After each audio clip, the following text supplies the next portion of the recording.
Yeah, yeah, yeah. J Stone on the melody.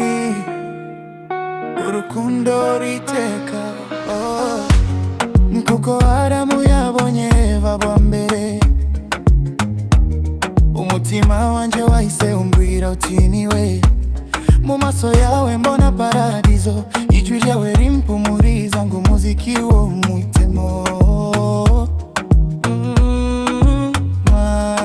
Ndabandi ni wowe nahisemo, isi yose nayibamo nguhitemo. Iyo nseke isi iracecetse, urukundo rwawe rumbereye impano y'Imana.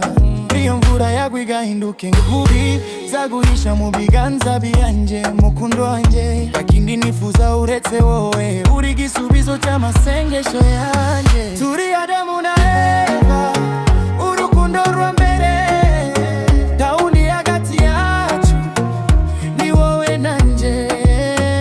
Mu biza no mu bibi nzagumana nawe. J Stone aravuga ati sinzigera nguta.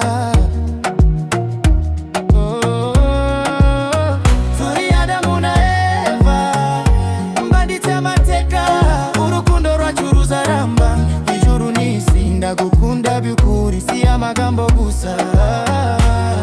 Unde utima wanje wose nawuguhaye. Iyo nguhobeye ndumva ndi mu rugo, niyo isi ihindutse wowe uri aho. Uri umucyo murikira inzira yanje, takindi nashaka uri byose kuri jye. Bavuga urukundo rugira iherezo, ariko urwacu rwo wanditswe n'Imana ubwayo. Nzagukunda jo, nzagukunda none, nzagukunda iteka neze. Ngwino dufate rugendo ndanabice nyine. Inzozi zanje zose zifite izina ryawe, niyo isi yose yarutererana. Urukundo rwacu ruzaba gihamya. Yeah, yeah. Turi Adamu na Eva, urukundo rwa mbere, tawundi hagati yacu ni wowe nanje.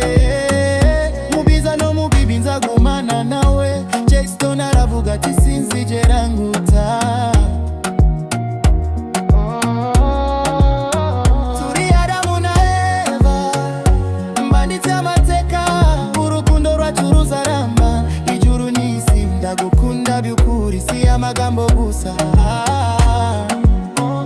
Mutima wanje wose nawuguhaye. Yeah, yeah, yeah, yeah. Urukunda warururacha.